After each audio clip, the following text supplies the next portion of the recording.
What's up, everybody, and welcome to another episode of Team Chat Podcast, a video game show where we talk about games, the ones we love, the ones we hate, and everything in between. I'm one of your hosts, Jarrett Wilson, joined across the power of the internet today by Rachel Mogan. Buongiorno. Buongiorno to you as well. How are you this fine morning? We're back in the boxes. We're back in the boxes. We're back in the internet boxes. So I know we literally just said on the last episode how much we don't like recording virtually. We don't, but sometimes you gotta make the sacrifices. Sometimes you gotta. So Yeah. This is a one-off. We'll be back together again soon. Yes, indeed. But although we may be separated by a few miles and over the power of the internet, we're still here to talk about some great games with you here on Team Chat Podcast, where you can listen to new episodes every Tuesday morning at 9 a.m. Central Time on podcast services around the World Wide Web, as well as on video versions or a video version of each episode over on our YouTube channel. Links for all that are in the description below. You can also find us on social media at Facebook, Twitter, and Instagram. Join our Discord server and where you can have a lot of great conversations with us when we're not here recording the show. And we talk about a lot of stuff, gaming topics, non-gaming topics. We cover the whole gambit of conversations that you can have. It's a cool place. You can come check it out. But if you want to also be like some cool people who went to patreon.com/Team Chat Podcast, and those cool people are Elise F, Zach S, Mariah S, Susan M, James K, Ben W, Michael B, Future Rascal, Andrew M, Michael S, and Brandon W. You can go over to patreon.com/Team Chat Podcast, where for as little as $1 a month, you can support the show. And in return, we'll give you cool perks like getting the episodes early before their general Tuesday release, access to a private channel over on our Discord server, the Rogues Gallery, and a lot of extra bits along the way. So I'm having a hard time getting the spiel out this morning. It's because you're in the box. You're trapped in the internet box. It really is. I don't have your feedback here with me live in the room. Yeah, usually my blank stare as I'm thinking about other stuff keeps you on track, I guess. I guess so. I don't know. Although it was really funny how we talked about last week. I was saying something. We started the episode off and I was saying like, oh, I wonder if I can even do this right because it's been so long, because we had like 3-ish weeks before of not recording. And I did it perfectly, except for I didn't introduce ourselves.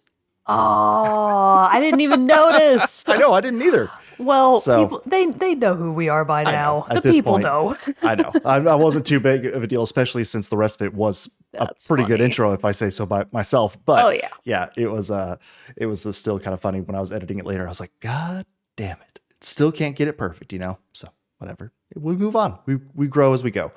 So before we get into the main topic of the day, though, let's get a little bit of news and what's coming out soon in our Moment with Mogan. Okay, so we're going to backtrack just a little bit to earlier this week. So as of November 12th, Shin Megami Tensei 5 is now out for the Nintendo Switch. I did actually write a review for this for AndroidCentral.com's sister website, imore.com. So if you want to get a totally spoiler-free, like high-level overview of the game, go check out that review. And also at some point for this show, I'm going to be able to review it here as well. Nice. I don't think I've got all of my spoken thoughts ready yet, because I've obviously got a pretty solid baseline by now, but I want to get some other stuff kind of confirmed, because when I was playing the game initially, there were no guides. Yeah. Like it hadn't been released yet, so there were no guides or anything. So for certain things, I was kind of shooting into the dark. Like, I don't know what the term almighty means.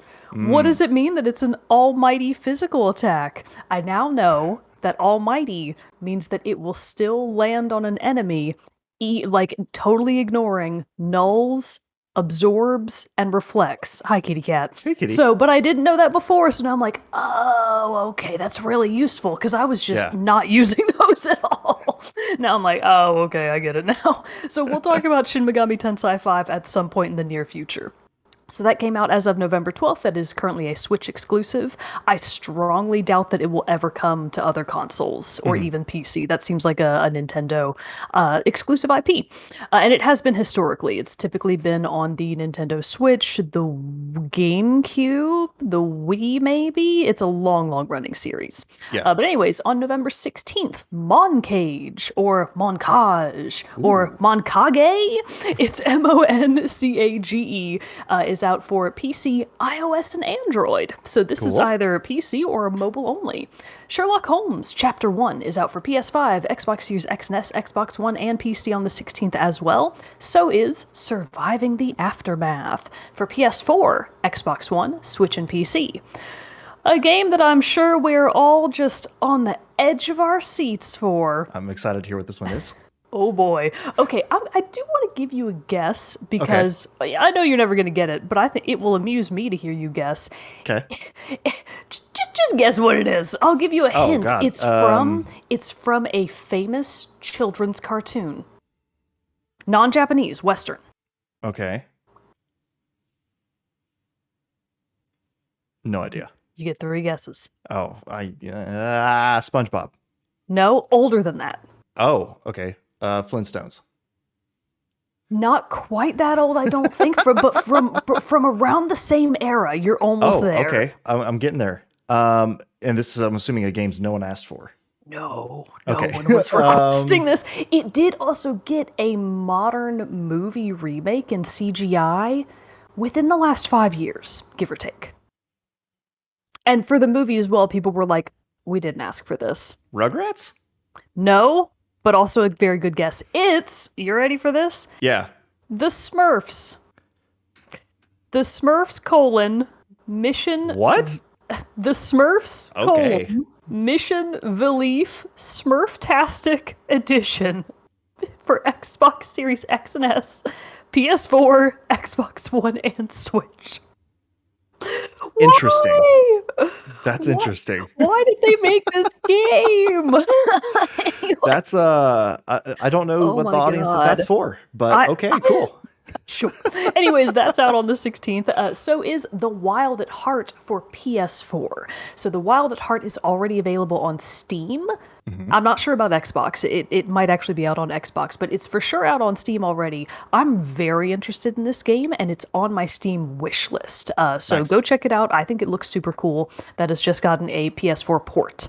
I forgot about this one. Oh no, this one applies to me. Final Fantasy VII: The First Soldier for iOS and Android. This is one of those Final Fantasy mobile games that they teased at like one of the PlayStation events or like a Sony showcase or something like that. So Final Fantasy VII: The First Soldier is out for iOS and Android on November 17th. Tamarin. I don't know what that is, but I like the name. Nice and short. What's Tamarin? Do you know what this is? It's like a platformer, 3D platformer a la like Spyro and stuff like that, but you play as like a tamarind monkey. Oh my god, that's adorable. But like How I feel like this cute. came out, maybe it was only like PC or something like that, but I feel like this came out like a year, 2 ago? Maybe on so, something. because so this must be a port. This is specifically for Xbox Series X and S and Xbox One, so it probably is a port. Well, how cute is that? And then coming out a little bit later in the week, Blood Rain 2 revamped for PS4, Xbox One, and Switch comes out on the 18th.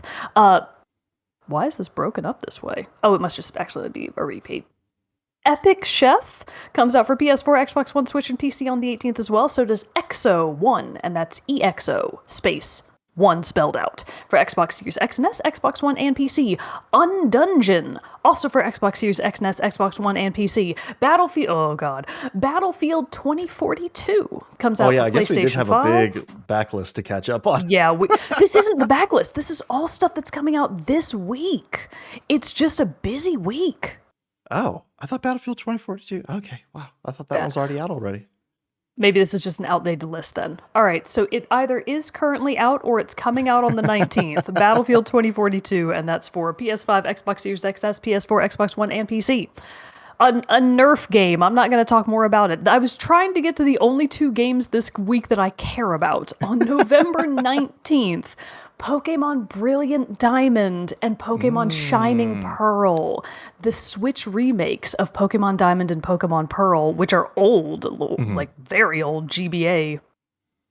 Maybe the original DS. They're definitely older Pokemon games that are giving a fancy new facelift, and they're coming to the Switch on November 19th. I am absolutely going to get one. Probably not at launch, because I've already got tons of games I'm trying to get through, but I'm very excited for those. Can't wait to pick mine up.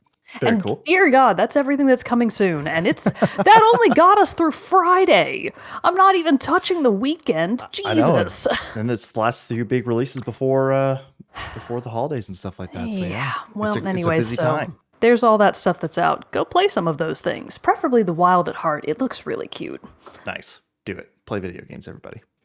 Well, we have a pretty fun topic idea that's going to start off kind of a long series that we're going to be able to do as our main topics. This is volume 1 of this. And Mogan wanted to bring this topic to the table. So why don't you go ahead and give us a little intro about what we're going to be talking about? So this is a trend that I've seen floating around on Twitter recently, and I thought, oh my God, that is such a fun idea. Also, what a great safety net backup plan for Jared and I when we are having a rough week. So I saw this from Just Mike Plays. He definitely posted about it. My BFF, Father Pope Michael, at Just Mike Plays on Twitter. This is the ABCs of video games. So on Twitter, people are going around and they're recommending games based on their titles, and they're following obviously the alphabet, the Western alphabet. So this is a pretty English-centric trend, but whatever.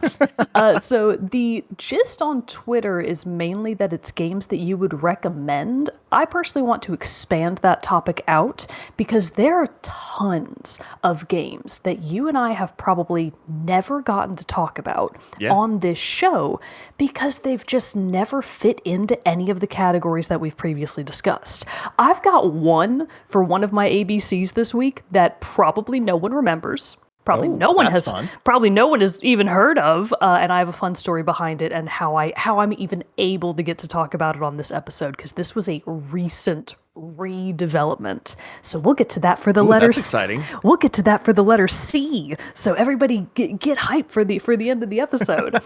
But so I think we're just going to do our first 3 right today. We're just going to do our first 3. Right. So Jared and I are each going to talk about one game from each of the letters. So we've each got an A, a B, and a C, and we're going to keep doing that until we run out of the alphabet. Now it's not going to be continuous. We're not just going to hammer people with 20 episodes of this for the next 3 weeks or whatever. Right. So we're going to space these out because obviously we have to do, releases, other fun reviews, news, and stuff like that.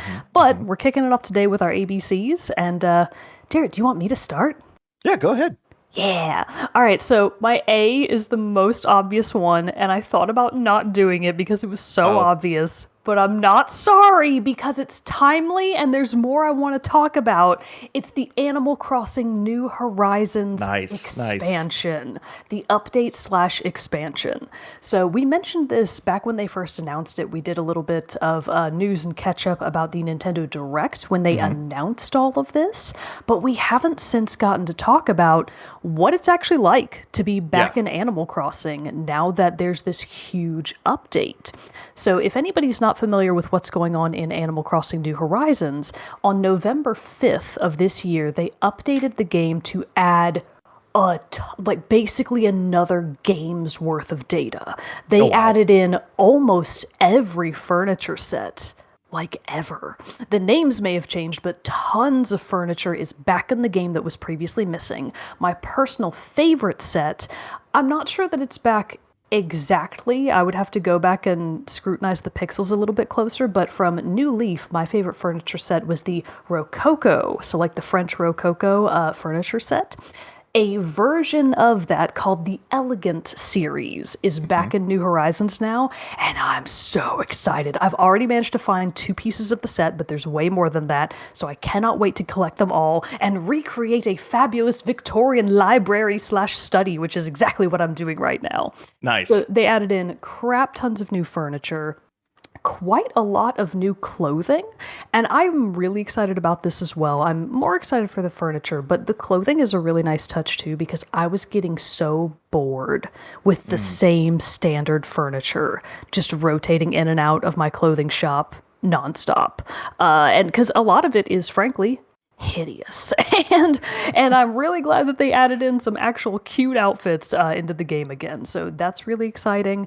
Unfortunately, a wish list item that I talked about back during our initial review of New Horizons was not added into the game, which is that you are still unable to purchase multiple items of clothing from the shop unless you are physically wearing them in the dressing room. You might remember we talked about this. Basically, that sounds familiar, yeah. Yeah, to buy new clothing, because if you've already got it in your catalog, obviously you can just go into your catalog and buy it at any time. But if you're buying a new piece of clothing that you don't have yet, and you go to Able Sisters, you have to go into the dressing room, try on the thing that you want to buy, and then you hit the plus sign to buy it. Meaning you can only purchase a single shirt, a single pair of shoes, a single pair of socks, maybe a pair of pants, skirt or a shirt, or shorts is what I meant to say, and like a dress. And if you need to buy dresses, pants, shorts, skirts, and shoes at the same time in multiple colors,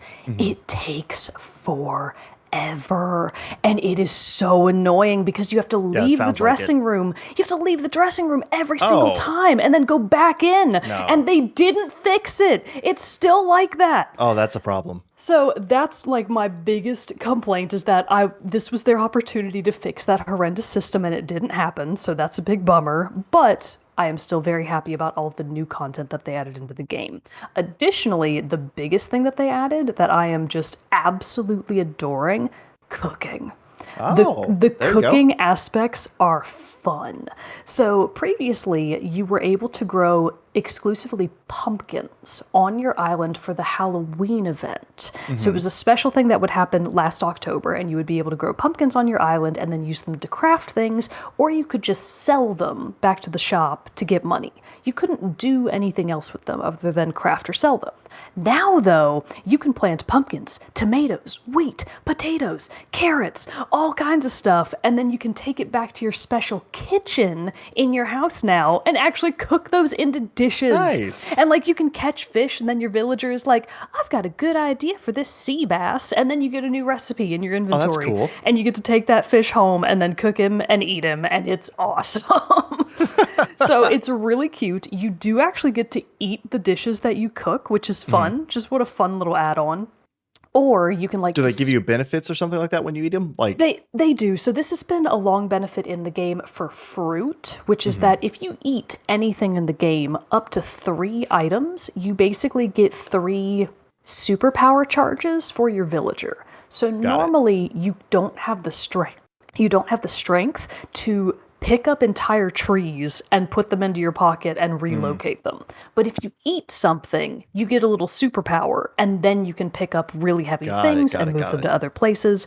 Or you can use your shovel to destroy rocks instead of just booping them to get ore or gold. So it does actually have a function in the game. So you can either eat the foods that you make, you can gift them to other people, like you can send them in the mail, you can give them to your villagers. Or, of course, you can sell them to the shops. More importantly, you can display them in your homes. So if you wanted to make like a cozy little kitchen in your house, you can just shove them all in there, and they look so cute. And all of their art is adorable, and they even have little steam effects for hot dishes. So it's just such a cute, cozy update, and I could not be loving it more. They also added back in the best 2 characters in Animal Crossing. Blathers is obviously number 1, but they also added back in Brewster, the barista. So you now have a cafe in your museum, and he's a beautiful pigeon man with a mustache, and he will make and serve you coffee, and you get to drink it, and it's super, super fun. And if you have other live players visiting your island, or if you're visiting their island, you can all go to the cafe together and sit at a table and all order coffee. Oh, that's fun. And there's even an option of like, oh, well, who's going to be paying for the coffee today? And you can be like, split the tab, please. Or, this is all on me. Or even, put it on my tab. And Brewster's like, no, I don't do that. I need money. But you can split the tab, or you can pay for it all yourself, which is just such a cute, like they didn't have to. Yeah. They didn't have to do that cute little update, but it's just such a nice touch. Nice. The other big addition is the co-op, which is basically where you can put all of the traveling NPCs that can visit your island at random. They all now live at a specific island if you're able to raise enough money to basically buy their stall at the co-op. So it's a really great way to get a hold of items that you might just be missing, because if you're not playing Animal Crossing every day, you're probably missing a lot of the traveling NPCs who come to town and they're selling special goods, and you're just not getting them because you keep missing them when they're there. So nice. I'm trying not to go on too long because I think this is already going to be a long episode, but the gist is this has totally revitalized Animal Crossing New Horizons for me. I went months and months and months without touching the game. Yeah, you stopped talking about it completely. Yeah, I honestly wasn't even sure how much I would want to play again, even with the update. And now that I'm back in it, and everybody else is back in it, Mm-hmm. it's that really nice revival of the community of people are really Nice. excited to play again. Everybody's visiting other people's islands to like trade the new furniture and have Mm-hmm. catalog parties. So it's been really nice to have that awesome sense of like a really vibrant online community again. Yeah. So it's been a really good experience, and there's no better time to get into Animal Crossing or back into Animal Crossing. There's even an extra Happy Home Designer DLC that you can buy for Mm-hmm. 25 bucks. I don't have it yet, but God willing, I will have it soon. I fully intend to purchase that because it adds on basically another entire game Oh, into the wow. game. So cannot wait to get my hands on that. I know Fuchsia Rascal has already been Mm-hmm. doing a lot in Happy Home. And if you don't follow her on Twitter, you should go check out some of the cool stuff she posts about. But yeah, so that's Animal Crossing, my A for our Nice. ABCs. And now Very I'm out of cool. breath. Your turn. All right. Well, my number one, my three that I've started picking. I know we're trying to like branch out and maybe like talk about ones that either we don't or whatever. But for my or that we don't talk about as often. All three of mine we have talked about before so far, but they're ones that we don't talk about a ton. So I feel like it works. Age But of Empires. actually, oh damn, I'm switching. Yeah, no, like, because I was like, man, I haven't talked about Age of Empires 4 yet, but but you know what? Yeah, maybe that works because what I had in there instead right now was Assassin's Creed 2 because that was like the Assassin's Creed game that like Oh. my favorite one of like the older original ones, and you know how much it kind of took the really cool things that Assassin's Creed 1 did, gave you more to do, gave you a lot better fleshed out and developed character, or you saw better growth of that character in Assassin's Creed 2. So, quick summation of why I was originally thinking of that. But now that you talk about it, yeah, Age of Empires 4. Let's make that my A because I have been playing Age of Empires 4. Like I talked about in our last episode, I was really wanting to do that, and I did. I took the leap. I jumped back into this old series, and man, it is crazy how much that game. I haven't played a ton of it yet. I made it through like the tutorial and like the first few missions, messed around in this new thing they have where you could basically do like time scenarios basically, and you can get like medals based on how quickly you complete the objectives. Oh, time trials. Yeah, yeah, yeah. Gotcha. But like for Age of Empires, so it's like make this much wood and this much time in advance to the age, and by like 7 minutes, 8 minutes, and you get a gold medal or something like that. So those are pretty cool to get to do. But I was amazed how much still the core gameplay and like the feel of the game feels incredibly similar to Age of Empires 1, which I've been playing a little bit too because I have in the past month or so because it was I have the definitive edition of the first game. So I was like kind of been playing both at the same time a little bit. And it's crazy how much they do feel very similar to each other and how much like that even someone who doesn't play the game that much, the old muscle memory of it came back. And so I would say like if you're a fan of the series before and you know I've been waiting for the new Age of Empires, then definitely jump on this because it's very cool too because it doesn't start off in quite the same temper. Like you're not starting off in the ancient era kind of thing. Like in fact, in the campaign, you're starting off. It's 1066 Battle of Hastings. You know when the Normans invaded Saxon England and stuff like that. So that's again one of my like favorite medieval time periods. So I was like, this is very cool. This is hitting all the right notes for me. But yeah, it was been super fun to jump back into it, relearn kind of its mechanics and how it operates. There have been some great UI changes, obviously, as time goes on, and those are improved in like being able to manage idle villagers or see how many units you're using, create groups and for combat and stuff like that. But then even too, just going back into it and actually, you know, I feel like when I played Age of Empires the first time as a kid and stuff like that, you know, you just blaze through the stuff. You just want to get to the game and, you know, the fighting parts of it and whatever. So actually learning Age of Empires is fun.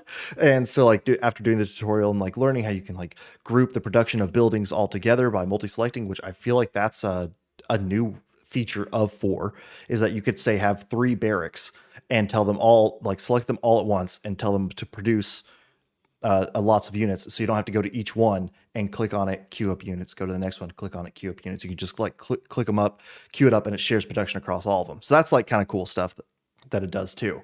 That's really, I don't have a ton to go on it. A, because I wasn't prepared to, but B, you know, B, just haven't You know played a how ton it of be it yet. sometimes. Yeah, you know how it be. But but still though, from the amount of time played that I have played in it, which now, man, I kind of want to play it this afternoon after we get done. Now that we talked about it, but yeah, it's just been super fun to jump back into it, get into an old RTS game, which I haven't played one of those in a really long time. So it's been fun to have that over here and have my Age of Empires and my Civilization again. So Yeah. it's a good time. It's a good Now, time. something that I, as an outsider, kind of didn't realize until you told me about it is Mhm. sort of the key difference between Age of Empires and Civilization from my perspective, Yeah. which is that Civilization has a much heavier focus on things like culture and Yes. political alliances and things that aren't necessarily just conquer, like war and conquering, Yeah. whereas Age of Empires is a little bit more like that, right? It's a little Yeah. bit more just sort of combat focused, I guess. It is. I mean, you could definitely play in modes that are more resource gathering focused, like, collecting food. And that's like what those time trials do a really good job of teaching you on, is like how to collect things faster, how to grow faster, how to expand your empire faster. So there is a mechanic to that, yes. But and then you can't, there is a technology side to it, like, but it's all based around spending the currencies of the game, which are, food, lumber, food, wood, gold, stone. I think that's it.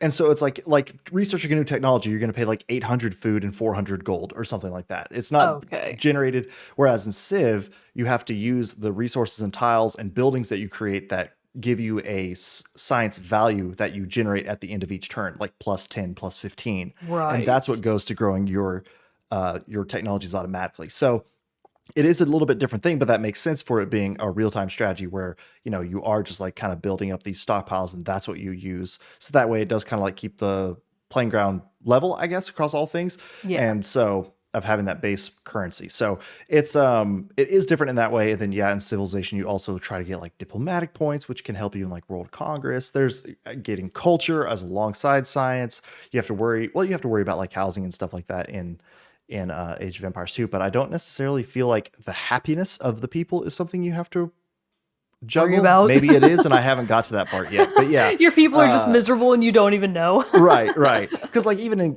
other RTS games like Stronghold, you do have to have like ale houses to offset people being upset about how much money you're taxing them from and stuff like that. So but I don't necessarily, though I've come across so far in Age of Empires 4 hasn't had that balance to it yet. So, but yeah, Age of Empires 4. If you're curious, it's a great place because like what we talked about in the last episode, it was what 2005, I believe, is what we said Yeah, when the last Age of Jesus. Empires game came out. So if you've been looking for a good RTS that focuses on history, give Age of Empires 4 a shot. So that is my Nice. letter A. Remind me, is Age of Empires only for PC? I believe it's for PC and Xbox. I Oh, okay. can double check that, but I think it's for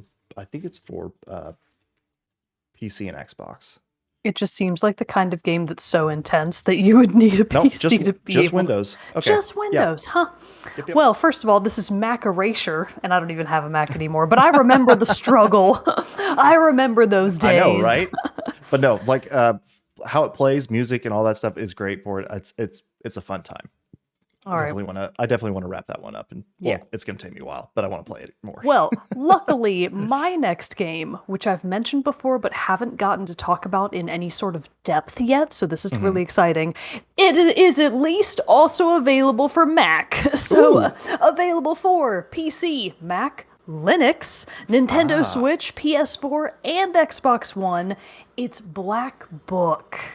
Oh Which yes, I should get bonus points because it's two B's. So true. I'm knocking it out of the park on this one. I was actually struggling the hardest to think of a B game, and then I was like, wait, you can organize your Nintendo Switch library by the alphabet. Whatever Ooh, I'm trying to work say. smarter, not So harder. that's what I went and did, and I was like, oh my god, literally Black Book. I've been playing it a lot. How could I have forgotten?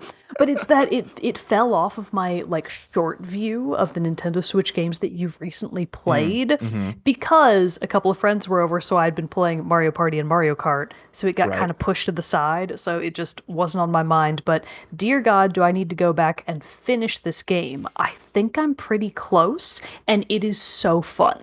So, for anybody that's not aware of what Black Book is, it is a Kickstarter sort of indie game, but it's awesome. It definitely has its quirks, but it's really interesting. So, here's the Here's the elevator pitch from Wikipedia. Taking place in 19th century Russia, which would be the early 2000s. When's the 19th century? The 1800s. Yes, it's Yes. always one behind. Right. So taking place in 1800s Russia, the game is heavily inspired by Russian folklore, and narrative is based on, and Russians, please don't roast me when I say this wrong, Bailichkas? So if you're not familiar with what a Bailichka is, and I can understand if you're not, a Bailichka is a story of Russian folklore about an allegedly true event involving a meeting with spirits. So this is basically a game steeped in Russian folklore that has a really big emphasis on spirits and demons and ghosts, that kind of stuff. So the description goes on to say, to ensure the authenticity in depiction of myths and real-life locations, the developers worked alongside Russian ethnographers. How fun is that? That is cool. Yeah, so this is from Studio Morteshka, and one of the previous games they've done is, I think, The Moose Man, which is definitely available for mobile devices, and Okay. I've been meaning to play it. I think it's also available on the Switch now as well from like the download store. But anyway, so that's the high level overview of what Blackbook is. How it actually plays is it's a deck builder. So it's a deck okay. building and battling game. So you play as main character Vasilisa, and her sort of nickname is Vasya. So she's probably, I would guess in the game, she's like anywhere between 16 to 19. She looks like older teens. So Vasilisa is destined to become a witch. And because she's destined to become a witch, I think her parents like canonically give her to an old man who's also a witch or like a sorcerer. Okay. And they're like, well, you're destined to become a witch, so I guess you better start training early. So they just like give her to this old man, and he's like, okay, an apprentice, thanks. So old Igor, that's his name, Igor, he is her mentor slash father figure because God knows where her parents are now that they've abandoned her. But anyways, Vasilisa decides to throw her fate away and marry her beloved, but that dream is shattered when her betrothed dies under mysterious circumstances. Not gonna lie, I 100% forgot that that was even part of the story. I totally forgot about that. I forgot that this was actually the thing that starts the entire game off, because Yeah. the reason that she eventually goes to seek out the Black Book, a book of demons basically, is that she's trying to break the 7 seals of the Black Book, which is said to give the wielder power enough to grant any wish. So she's like, all right, old Igor, I'm ready. I've been a witch long enough. I am ready to take over the mantle. You give me the Black Book. I'll start really ramping up my demon summoning, and I'm going to break these 7 seals on the Black Book. And I'm going to get my wish. And I realize now that the wish is that she's going to wish to bring back her deceased love. This whole time I've been sitting there going, gosh, I wonder what she's going to wish for. Because I totally forgot. It sets that up for you at the very beginning. So it is, but it's in just like this little mini cutscene, because the game Yeah. basically just gives you the baseline. So you don't even really play with like this mysterious betrothed man. I don't know anything about this dude, but apparently he's dead. So that's the point, I guess. But man. the way that you are trying to break the 7 seals on the Black Book is you wield it, right? So you've got Yeah. the Black Book in hand, but it's got these 7 seals on it that will give you progressively more and more power. But the book also gives Vasya the power to summon demons to fight at her side. Now, this comes with some caveats, because being a witch and being a demon summoner, demons are naturally mischievous. They Normally don't like to be summoned. It usually backfires. Yeah, they don't love to be summoned. And just so everybody knows, the game uses a lot of actual vocabulary from Russian myths. So the way they kind of fluctuate back and forth between the words that they use to describe demons. Sometimes they're just spirits, sometimes they're demons. More commonly, they will call them chorts. Chorts. So a Okay. chort or chorts is also, I think, a Russian word for demons. So Vasia's chorts are basically ones that she has conscripted permanently into her service. And Yeah. you get them in a couple of different ways. Some of them you inherited from Old Igor. Others are demons that you encounter while you're playing through. And if Okay. you play your cards right, Literally. if you like do an interaction right or do dialogue options right or win a battle and things just go in your favor, you Hmm. can get more chorts to join you. Mm, Now, this kind of has a catch, because like I said, chorts are naturally mischievous and they want to cause trouble. right. So if you, as Vasya, don't choose to send your chorts out to terrorize other people, they will instead terrorize Vasya. So Oh, this is a really interesting function of the game because you're balancing it's kind of like deck building and almost resource management to a certain extent because Vasya has a couple of I guess you would just say inventory items that she's yeah. sort of balancing at all times. One of them is your measure of faith. So if you've got a lot of bad faith, which is represented by like a little coffin symbol, it's Yeah. like, oh, girl, you sure do be getting demonic. You're straying down the path of badness, and it's like, oh no, I didn't mean to. I didn't Whoopsies. think I didn't think setting that field on fire would be that big a deal. but so there's faith, and you can either kind of be more aligned on the good side, or through your actions you can wind up on the bad side. There's money, which you never have enough of, and your chorts can get more for you. So Oh, it's this balancing act of like, okay, well, do I want more money? What am I willing to pay for it? Am I willing to pay with my literal eternal soul? So it's this really lots to interesting bargain stuff with. that's just happening on the margins while the main story actually plays out. So if you don't send your chorts out kind of between every mission, because the Mhm. game is set up in sort of like little contained missions, and during that mission, you send your chorts out, you go do your thing, and then when you get back to home base, your chorts come back, and then you have to send them out again. But if you don't send them out when you depart on a mission and they're just sort of chilling in your box o demons, it's like a grass woven bag and they just kind of live in there. It's really funny. But if you don't send them out, they will give Vasya debuffs for every single battle. Oh, So let's wow. say that I don't send out my, I don't know, my pig looking demon. He's got a name. I don't know what it is. But if I Big boy. don't send him out, he might have me start every battle with 3 poison. So every single battle, I'm going to start it off poisoned, and I have to Oh, get rid no. of it, or I'm just going to keep taking damage. Or it might be, oh, we'll start every battle off with 5 fewer health. Yeah. Or, every battle you're going to, something else really bad is going to happen. Basically, you don't want your chorts with you because they're going to hurt you in battles. And the game is hard. It is not messing around. I have died a number of times, mostly to bosses. Smaller enemies are really no big deal, but the bosses are a whole nother level.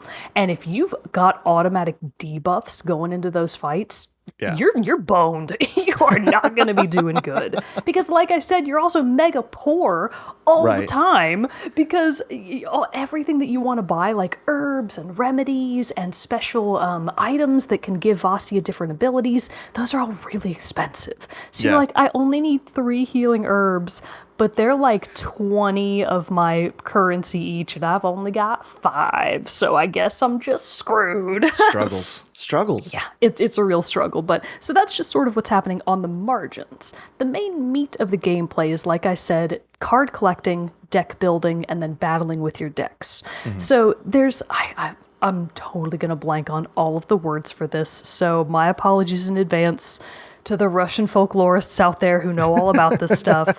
But Vasya basically has a handful of cards, a deck of cards, and to create actions in each game, she's basically putting together like a holy verse. Hmm. So each of your cards has like a short amount of basically like a word or a phrase that you are weaving together into a single sentence more or less that you then cast as a spell to injure the enemy, defend yourself, and do any other manner of stuff.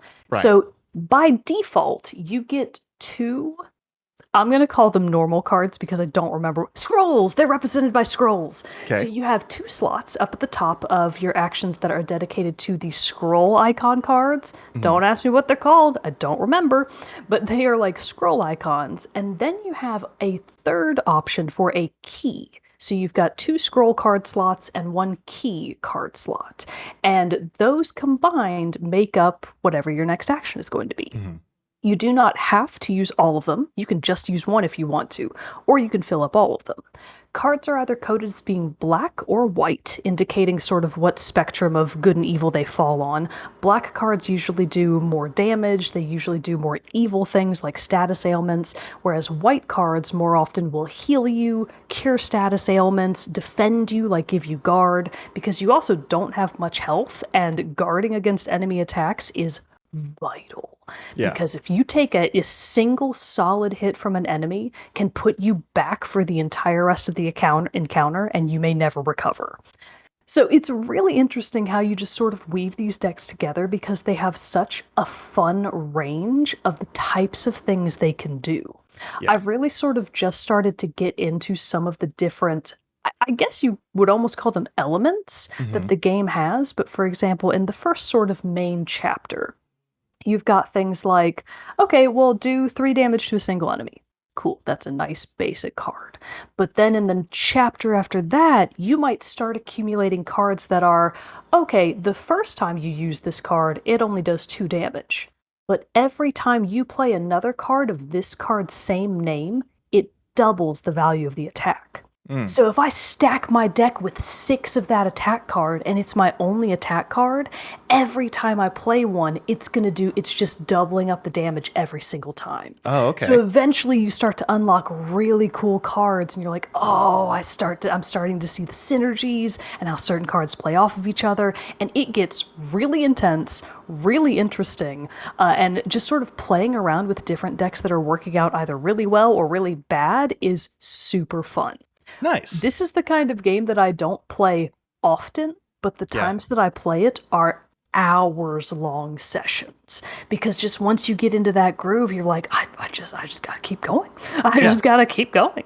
This is also the game where I posted that horrifying picture in the team chat Discord of that cat demon coming out of a Oh, yeah, little yeah, girl's yeah. mouth. Oh, Proshka. Terrifying, but Terrifying. as he does, as one does. But so this is actually an example of one of the demons that you can sort of conscript into your services because if you do that encounter right, Proshka will join you, and then you just have an ordinary black house cat, but he's like, by the way, I am still a demon. I just choose to look like this house cat because I think it's fun and cute, and it's like, understandable. I would do that too. But he's hysterical. The other just sort of flavor wins about Blackbook is that it is not afraid at all of just going hard and heavy with serious Russian folklore. Not just in terms of the vocabulary, but sort of the whole cadence of the game. Because while you're out on any sort of chapter's single mission and you're going around the map doing your different objectives, Yeah. as you get to each new location, a narrator comes along and he kind of narrates the story like a storybook. Oh, And it's cool. just this weird little addition of like, neat. That's fun. I'm not See, sure that's- this was. Yeah. That's kind of, I mean, I guess because it's called Black Book, but I just kind of assumed that it was going to be more of this like point and click kind of adventure, or maybe more of like a,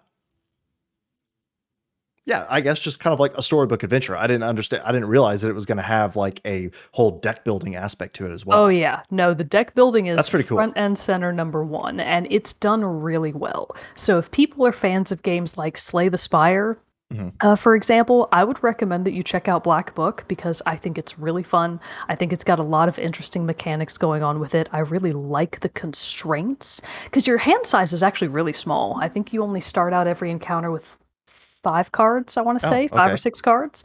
You can do things that can give you more cards in hand by using like special abilities or items, but normally you don't start out with that many, and your deck size is pretty small.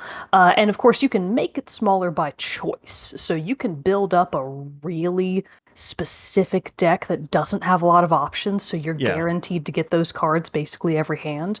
Or you can have a huge deck and just sort of like leave it up to Jesus, I guess, to put those cards in your hand. So it's just a really interesting blend of serious Russian culture and folklore and weird, fun, and funny encounters with demons because some of them are hilarious, and you're like, Yeah. oh, you, come join me. I think you're super fun. And then, of course, it's just awesome card building. So Blackbook is an excellent game. Would recommend. It's available for basically every platform, so go play it. It's awesome. Support Nice. an indie developer today. Very cool. So for my letter B game, Mogan, would you kindly like to take a guess as to what it would be? Bloodborne. No. Another one that I would have counted having two B's in it, even though it's technically not. Another I haven't played game. Bloodborne. Oh. I gave you a hint just now. I don't know if you caught on to it. Say the hint again. Well, now it'll be obvious. No, it won't be. I'm really stupid. Do it again. No, not really stupid. No, I said, would you kindly like to take a guess? Would you kindly like to take a guess? Bioshock! There it is. Oh, yes. I almost talked about Bioshock too, because like I said, I was looking through my physical games and I was like, oh Yeah. my God, Bioshock.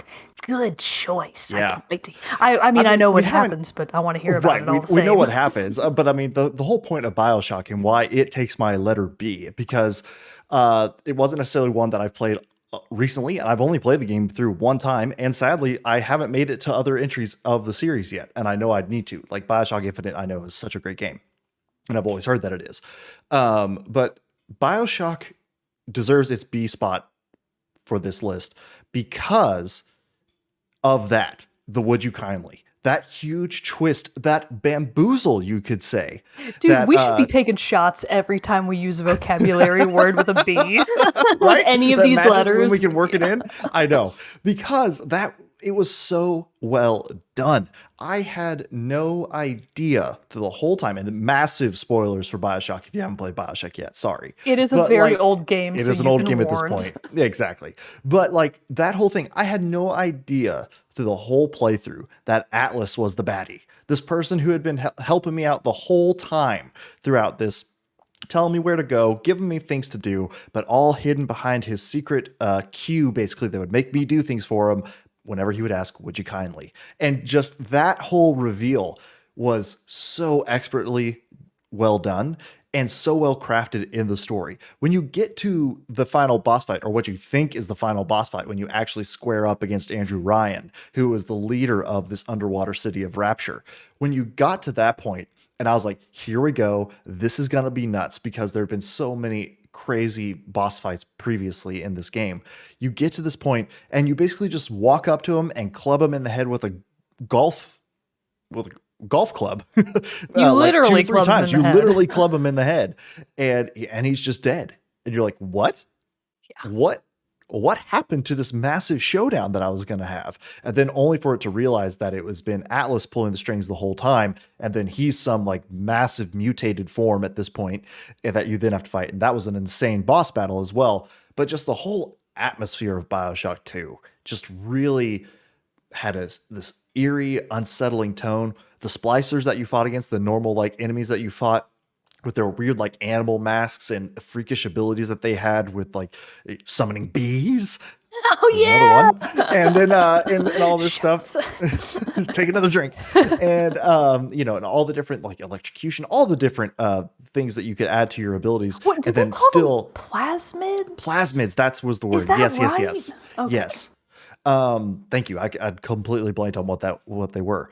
But then even the shops where you get the plasmids, the clown's like, it's a circus of values and everything, which is creepy in and of its own right. Yeah. But even how they so well executed the ending of Bioshock, the beginning of the story was also expertly done. You crash land in the sea. You suddenly see a lighthouse. You can swim to said lighthouse, and then that takes you down a staircase to where all of a sudden you look out a window and you just see this massive city beneath you under the ocean, Rapture. And it's just such a take your breath away kind of a moment. And then the game just never lets up. You're always having questions. You're always wanting to learn what's coming next, uncovering the mysteries of this crazy city. Then when you meet the big daddies and the little sisters, just, oh man, so well done. And so it's like you get these like cool abilities, and I love that it's from the first person perspective. So you get the ability to like shoot, and you just see your hands in front of you, it's like shooting stuff out and everything. But then you can still use guns and weapons. It's And a perfect bees. Don't blend. forget the Yeah, bees. it's honestly like the combat system of it feels Dishonored esque, and how Yeah, you I can have see like that. these like supernatural abilities Right. and stuff like that tied with some melee or distance weapons. So it's like it kind of gets some pulls there, or is similar to. I can't remember which one came first, actually, at this point. The first Bioshock for Bioshock sure. was first, right? Okay, Dishonored that's didn't what I come out thought. until 2012, maybe. Okay, that sounds right. So yeah, so I just think it's got a lot of great things going for it, and just I remember the opening of the game blowing me away, the ending of the game blowing me away, and just a great time all around. So B is for Bioshock. Yeah, B is for Bioshock. And I totally agree with you in that I still think that Bioshock as a series, not just the Mhm. first game, but also the second game and Infinite, I think that their writers and their, I guess, maybe set designers, I don't know what the video game term for it would be, but as a cohesive world building exercise, Yeah. every tiny detail in all of those games is perfectly in Oh yeah. place. Kind of like So what you good. said, just with the voice lines of like the vending machines that you interact with. They all fit in so well to create this fantastic, disquieting sentiment of like, ooh, something's weird here, but everything's very like, it's the 40s and we're all Yeah. having a good time. And you're like, okay, I I am guess. not having a good time. I I would don't know like to about you. leave. Yeah, I would like to Um, exit, please.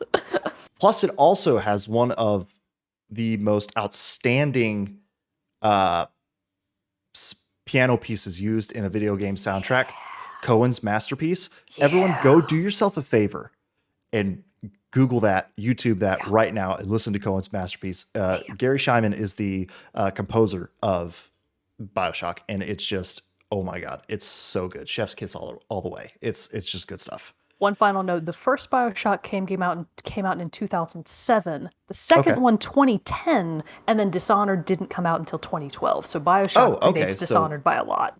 very cool. Very cool. So, what is your letter C? Okay. I want I everyone to brace themselves because the things I'm going to tell you are based on my fever dream memory of a game that I only remember the highest level impressions of the Ooh. game. I Okay. know I played it. I know I played it. I definitely didn't finish it because I distinctly remember getting to a point in the game where I couldn't, like I Uh. couldn't win. And I was like, forget it. Forget this. But the fun story behind this game is one that I want to tell sort of in order. So Ooh. Okay. I have been trying to remember this game for, I kid you not, years. Because I have these images in my head and I'm like, what game was that? I Yeah. know this game existed. I know I'm not crazy, but I could never remember the title and everything I typed into Google to try and get, like, okay, this is what I remember of it. Reddit, can you help me? Google, can you help me? Nothing. I could never get anything that helped enough to get me to the title or the cover art of that game. So I just spent years having no idea what the game was, only that I vaguely remembered it. Yeah. And then maybe just a couple of months ago, and I want to say that it was when me, Bro Mogan, and I think our friend Michael were all playing either Magic the Gathering or maybe Fall Guys. I feel like Okay. this is something that may have happened during a Fall Guys session because you can play Fall Guys and not think about it at all, and you could be Oh instead yeah. thinking about this crazy ass game you can't remember. So I brought it up with Bro Mogan because I was like, Andrew, do you remember this specific game that I remember playing? Because this was when I would guess that I was maybe anywhere between 9 and 13 is what I'm estimating of probably when I played this game. Because PS2. I definitely played it for the PS2. So it was Okay. PS2 era. I was probably late 10s or early teens. And I was like, okay, Andrew, here's what I remember of this game. There's a redheaded protagonist male. I think there's a villain named Vincent Lacroix. And they say it that way. So there's somebody in the game, I think, named Vincent Lacroix, and it Peddling has sparkling waters. Yeah, and it has mechanics that are very similar to another game Bro Mogan and I have both played called Folklore. So I was like, oh, okay, I should bring this up with Hmm. him because he at least knows how Folklore played. So I Yeah. can describe that and then these other facets and maybe he'll remember what it was. And Bro Mogan was like, no. Nothing. If we ever owned that game, I've never seen it before, and I've definitely never played it before. But then Michael was like, "Okay, I gotta know what this is. I'm gonna go look it up." So he Hmm. goes to the internet and he goes and does some searching, and he's coming at me with a couple of suggestions, and I keep being like, "No, that's not it. That one's not it either. Nope, that one's definitely not it." Because I'm just looking at the box art because I remember the box art, not the Yeah. title, but I remember the box art. And then finally, he comes up with, "Is it Chaos Legion?" And without even having to look at the box, I was like, it's Chaos Legion. I have never heard of this game. No, nobody has. It's a very obscure game. This might be among the most obscure games I have probably ever mentioned on the show before. I Yeah. couldn't even remember what it was. So I'm going to tell you what I remember of Chaos Legion, and to help us out, I am going to be consulting the wiki, at least for the story, because God knows there's a bunch of stuff missing from here. The story of Chaos Legion is a gothic opera which begins November of the year 791 AS, Anno Satanis. Oh no, after Satan. Yeah. The protagonist, Sieg Warheit, or probably Varheit, because that's how I would assume that word is. So Sieg Varheit is a knight of the dark glyphs who is on a quest under command of the Order of Saint Overia to find his former friend Victor Delacroix, who has. So it wasn't Vincent, it was Victor. Victor. But you were That's why close. nothing Vincent I Victor. typed in was working. Okay, so Victor Delacroix, who has stolen the forbidden book, the Apocrypha of Ezark, it's Yzarc, of Ezark, and to stop him from releasing the evil spirit Azrael, who would destroy the three planes of existence, the netherworld, the middle world, and the celestial world. I don't remember any of that other than the name Victor Delacroix. I didn't even remember that the lead character's name was Zieg. I just knew that he had red hair, a sweet jacket with like a black fur collar, and a Yeah. cool ass sword. And that's what I remember. That's literally what I remember of the game in terms of the story. But I do remember a little bit more about the gameplay. So Mhm. this is where it kind of overlaps with a game called Folklore, which came out for the PS3, I think at launch, because I Okay. think when we got our PS3, the only game we had to go along with it was Folklore. So the gist of the gameplay is primarily Chaos Legion is a hack and slash style, but I feel like that's not entirely representative of how it really plays because it's almost like Pokemon Mm. in that as you're fighting these smaller enemies, and they're just different types all around the map. Some of them are like little bomb bugs. I kind of remember those guys, and they like scuttle up to you and explode. I remember Okay. those dudes. One of them, I think, looks like a gargoyle. They all look wild. The art direction in this game is very anime, very like PS2 anime, so it's not Yeah. really that good. So it's very anime, it's very over the top. The monster designs I remember being really cool. But as you're fighting against these creatures, through methods I do not remember, you have the ability to capture them or partner with them. I'm not Mhm. really sure how you actually went about it. I can't remember, but you can get creatures from the world to join you and then you can use them in battle, which is exactly the same thing that you could do in Folklore, except in the case of Folklore, you were quite literally kind of stealing the essence of a monster to then be able to use it as part of your arsenal. So the way that I think it mapped was I'm pretty sure that like triangle, X, square, and circle each mapped to a different creature, and you could just pick which ones you wanted to slot in and out. So Yeah. then when you went into battle, you could like hit triangle, and Sieg, I guess his name is, would send that critter out, and it would do whatever its special ability is Mm. to fight alongside you. I do not remember what the limits of that system were. I don't know if that was like a once Probably like per encounter kind of or thing. like a timer countdown thing, Yeah, like sure. a Yeah, reuse like a kind of like thing, a maybe. All right, hang on. Let's consult the Wikipedia. Here we go. Okay. The gameplay is primarily action-oriented. Numerous enemies attack the player in waves, and progress to the next part of the stage often requires defeat of all enemies in the area. The Okay. main feature that lends originality to the game is the addition of the Chaos Legion, which are supernatural creatures that fight alongside the player. While legions are summoned, Sieg is unable to run and has weaker melee attacks. So that's the catch. Okay. Legions can be controlled to a degree. Their tactics can be switched between offense and defense, and players can issue orders to them to attack immediately. While the legions are inactive, Sieg can perform a sort of special attack called an assist attack, which causes a legion to appear and attack with him. Okay, that describes it way better than I would have Yeah, been able I to kind of explain understand it it. because I couldn't figure out if it was like a kind of like a real time based with like the kind of mixed with like what the turn based strategy kind of thing, Yeah. combat styles and stuff like that. Whereas like you could use those like as they were available, but you had some kind of like cooldown or reset on Yeah. them.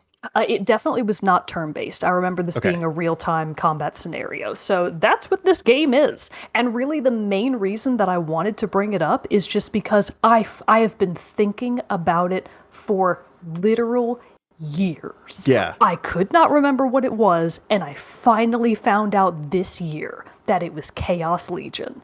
So Nice. just go to YouTube, Google some Chaos Legion, see what you think about it. It's a wild game from what I remember. I also remember it being very difficult, but I was young at the time, so maybe I just didn't get the concepts. But yeah, that's my C. That's Chaos Legion. Finally, I Nice. know what it is. That's always fun when you can think of that old Yeah. game that like, and it's funny too how it's like we talk about games and you remember games that you played, but there are still those ones from the past that you're just like, what was that one? And it's always Yeah, so gosh. nice when you can trigger the memory enough to be able to remember it. So my third game, my letter C, is one that I think you will have some good thoughts on as well as I talk about it. But I again was kind of thinking, do I want to go with an old standby, one that I know I've talked about a lot, but it means a lot to me. But then I was like, no, I don't want to talk about Civilization again because I've talked about Civilization enough. And you just And talked about also, Age of Empires. and I just talked about Age of Empires. My other thought to it though is that while I love the various games and stuff like that, it's more of like the series influence that I appreciate and hold on to and all that and that stuff. So I was like, that doesn't necessarily apply then to the ABCs where we're calling out just one specific game. So instead, I went with Control. Oh, I was thinking about that. I wondered if you were going to bring it up because I was also considering Control. I thought that's what you were going to probably talk about too. Yeah. So I was like, No, oh, here no, we no. go. We're going to be able to double team Nice. this one. No, but no. Control, for honestly a lot of the same reasons of Bioshock. Like the story was just excellently crafted. The environment was amazing. Just this like, what's the architecture style? Block? Is that what was it? Brutalism. Brutalism. Thank you. Brutalism. Yep. And that just paired with this super creepy, like supernatural, time bending of time, like whatever, like just all kinds of bending, I guess, just like time, space, all of it, and just for these different interdimensional. That's what I was going for, like and all this other stuff with just some crazy supernatural abilities tied into it. It's just a really, really crazy, well done game, and I know we sang praises about it when we talked about yeah. and reviewed the game.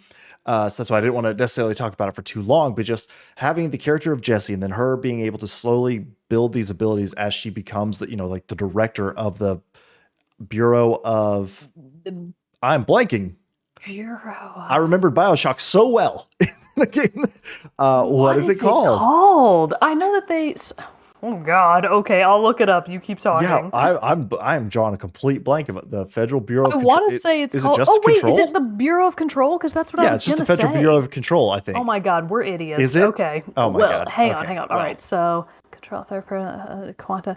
The Federal Bureau, the FBC, the Federal Bureau of FBC, Control. Federal Bureau of Wow. Control. Yeah. Okay, I was wow. like, that's too obvious. It can't be what it is. But anyway, so I just like seeing that, and then yes, as you kind of like are on the search for her brother, answering the questions of what is this voice that you're hearing talking to her or interacting with her, showing the path ahead, learning the mystery of that, and then how you are tied, you and your brother who you're searching for are tied to the Federal Bureau of Control. And then also too, for fans of, Remedy's games and stuff like that, how it then is revealed later that ties into the other long-running series there, or not long-running, but well-loved series, Alan Wake. Yeah. So, that's all pretty cool, and just builds the world building of it is what I just loved about the game. I mean, the combat and all that stuff wasn't bad. Like, it was great. I feel like it had the Force abilities, which is kind of what I call that the Force in quotes abilities that Jesse has, felt very similar to like how Jedi Fallen Order played out with like its Force abilities and different stuff like that. In some cases, it felt a little better, but it was just such a well-crafted adventure that I didn't want to leave. I didn't mind getting when my ass got kicked a bajillion times by the bosses, and just still figuring out the various puzzles that were thrown in. And then you get that just amazing sequence of the maze near the end of the game that was just so well done. And so I just had to give my C game had to go to Control. I totally get it. And I'm glad one of us talked about it, because this was It'd be a travesty if we didn't. This was my only opportunity to talk about Chaos Legion. I will no, never get another chance. Because it's fun to hear about a game I've literally never heard of. But Control still deserves this spot, because even though we got to do our full review of it, it's such a unique game that it's also kind of hard to shoehorn into other sort of list style episodes. So every opportunity we can get to talk about Control, I am absolutely happy to. Because it was bring it back fantastic. I still need to go back and play the DLC. Me too. I still need to go. I haven't even touched it. I touched a little bit of post-game content, but not the DLC. So I got to do that sometime. Yeah, I do too. I really got to get on with that. But yeah, that is our A, B's, and C's of the ABCs of games. So we had Age of Empires 4 for me. Mogan, you had Animal Crossing New Horizons, and then followed up by B, Blackbook and Bioshock. C, Chaos Control Legion and Chaos Legion. Control. Yeah. Woo! So I think Good this is a really fun topic. I can't wait for us to be able to do some of the other ones. I haven't thought through the entire alphabet yet. Oh, I haven't either. I'm already I've had a couple come to mind while slotting in. Yeah. Like I'm putting in the games that I know haven't come up a lot. So I'm like, I'm going to talk about that one and that one. Or like the definite ones. Or as I get to like I don't know what I'm going to do for like XYZ, but we'll figure it out. So we have a lot of time before we get to that one. So we got plenty of time. Yeah.